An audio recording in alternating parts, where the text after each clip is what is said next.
Ever wanted to call an Uber that wasn't an Uber, but worked like an Uber, looked like an Uber and smelled just like an Uber? Well, good news, there is an Uber that is an Uber. Hey, guys. Should we have one of our massive big nights out? How you going?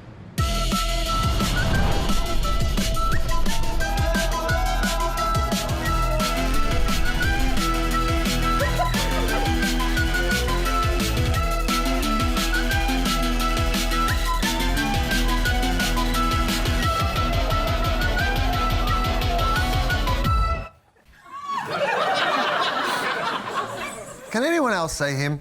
That ad plays constantly during the footy, with the flute man appearing out of nowhere as my team's best forward was injured, and I blame him. There's even a 3-minute version of that ad that's actually more painful than doing your ACL. Todd, how did DiDi do? I mean, I have to admit, I kind of like the freaky lo-fi leprechaun with the flute. Like, they're doing what they're meant to do. They're a challenger brand, so they need to own something. They're not going to own the mainstream. Uber is default. So what they're focusing on is 2 areas. One is pricing, and the other is targeting. And they're not for everyone. This is not for corporate executives jumping in to go to a boardroom. This is for 20-something broke people standing at 3 in the morning out in front of a pub wondering where they are. And price is important because they are a little bit cheaper. And that's important to someone who's standing in front of a pub questioning their life decisions. $5 or $10 more off might be enough to switch them. They're not going for everyone. They're not trying to mainstream it. They're not competing head to head. They're doing something that will be flipped on social media that people will laugh about and remember. And the bloody flute is annoying. It reminds me of the whistle from Telstra.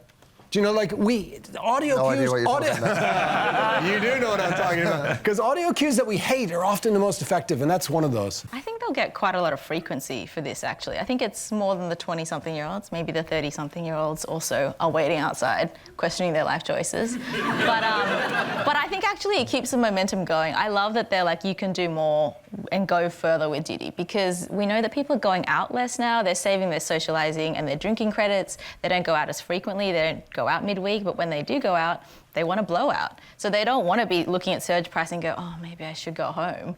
They're going, yeah, why not? Let's just keep going. Yeah, this is advertising at its absolute best, Wil. It is. I mean, I want to be in the room when they've worked out, okay, we're going to have a very small, silly orange man who is actually a party animal. That's attractive to the people that we want to be attracted to, because they want to be party animals. They want to spend as least as possible on their travel, so they got more money to spend on partying.